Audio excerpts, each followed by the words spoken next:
ẹ ṣe àgbéjáde èsì àyẹ̀wò ikú ọmọ wa o mọ̀lẹ́bí ọlátúnjì jimoh figbe ta àwọn tó jẹ́ mọ̀lẹ́bí ọlátúnjì jimoh tó kú sí àtìmọ́lé ọlọ́pàá láti nǹkan bíi oṣù kan ó lé ọjọ́ mélòó sẹ́yìn ní ìpínlẹ̀ kwara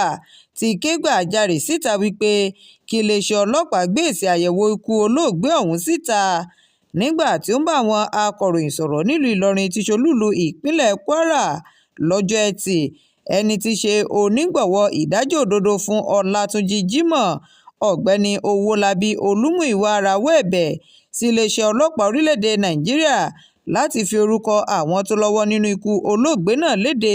kí wọ́n sì fojú wọn bá ilé-ẹjọ́ tẹ́ ò bá gbàgbé pé ọlátúnjì ọ̀hún ló pàdánù ẹ̀mí rẹ̀ sí àtìmọ́lé iléeṣẹ́ ọlọ́pàá ẹ̀ka ti ìpínlẹ̀ kwara ní ogúnjọ́ inú oṣù kejìlá ọdún 2024 tó kọjá yìí lẹ́yìn tí wọ́n mú un fún ẹ̀sùn tó ní ṣe pẹ̀lú wípé ó jẹ́ ọ̀gá rẹ̀ níbi iṣẹ́ Gabriel Sunday ní owó. Olúmúyíwá sọ fún àwọn akọ̀ròyìn pé wọn kò ṣe àgbékalẹ̀ ẹ̀dà ìwé èsì àyẹ̀wò ọ̀hún láti fi mọ ohun tó ṣokùnfà ikú ọlátúnjì fún àwọn tó jẹ́ mọ̀lẹ́bí rẹ̀ láti ìgbà tí wọ́n ti gbọ́ pé wọ́n ti fi èsì àyẹ̀wò náà ṣọwọ́ sí iléeṣẹ́ ọlọ́pàá láti nǹkan bíi ọ̀sẹ̀ méjì sẹ́yìn tó ṣe àfikún rẹ̀ pé oríṣiríṣi ni wọ́n sọ fún àwọn tí wọ́n sì ń darí àwọn padà sọ́dọ̀ dókítà tí dókítà náà ń taari àwọn padà sọ́dọ̀ àwọn ọlọ́pàá léyìí tó túmọ̀ sí pé wọ́n ti mọ̀ wípé àbájáde èsì àyẹ̀wò ọ̀hún kò fi hàn wípé olóògbé náà pokùnso sí àtìmọ́lé ọlọ́pàá ni.